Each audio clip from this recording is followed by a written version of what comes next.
Good morning and welcome to the Life Expansion After 50 podcast. In today's episode, we continue our exploration of the unseen power of words. Now, this mini-series I'm doing on the unseen power of words will guide you through a unique perspective on the stimulus response cycle.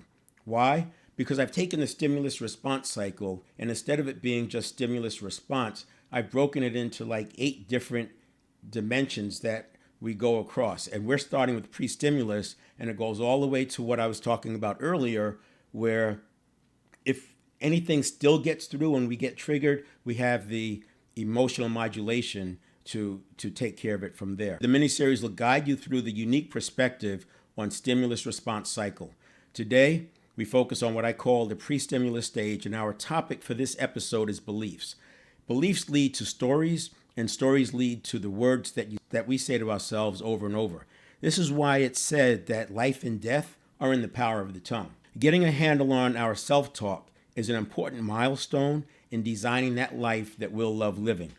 Most of our beliefs were formed before we turned 10 years old. You may have heard the saying, you are what you were when you were 10. To understand this, think about the events and influences shaping our early years.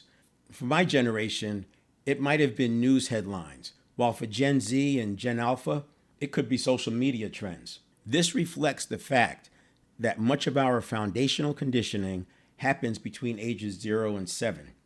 Understanding this is important because as you work to break through perceived upper limits and elevate your life, you'll often find that resistance has roots in that early conditioning. That brings me to another key point. This podcast is centered around life expansion. By the time most people reach 30 and then on through 50 years of age, they've developed routines, living largely on autopilot, out of habit, repeating the past, living the past over and over, while at the same time yearning for a different future. Sometimes they give up on that dream. Imagine if there were a button that you could press to reset that early conditioning to better serve the life you're living now, or better yet, the life you dream of creating. That's what this work is about. The work we're doing together is that reset button. I wish I could tell you it's as fast and easy as a button, but compared to living the next half of your adult life the same as you did the last half, I think 3 to 6 months is a very nice trade-off. It becomes even more meaningful if you have a goal, dream, vision, or desire that's bigger than yourself, something that may have once felt out of reach. Now, if you're content with the status quo and prefer the comfort of the familiar, this content might not resonate as strongly. Why? Because if it's true that 95% of your life is driven by habit, then tomorrow will look a lot like today, and today like yesterday. If that brings you satisfaction, why put in the extra work? But let's consider the person determined to make the second half of their life the best half. Someone who is ready to do whatever it takes.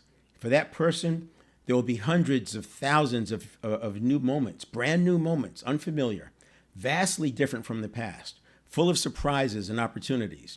In that case, living 95% of our life by habit won't really serve us that well. Instead, we'll need new habits, ones that help us thrive amidst volatility, uncertainty, complexity, and ambiguity, because in that space of VUCA lies access to infinite possibilities. And that's what I'm doing now.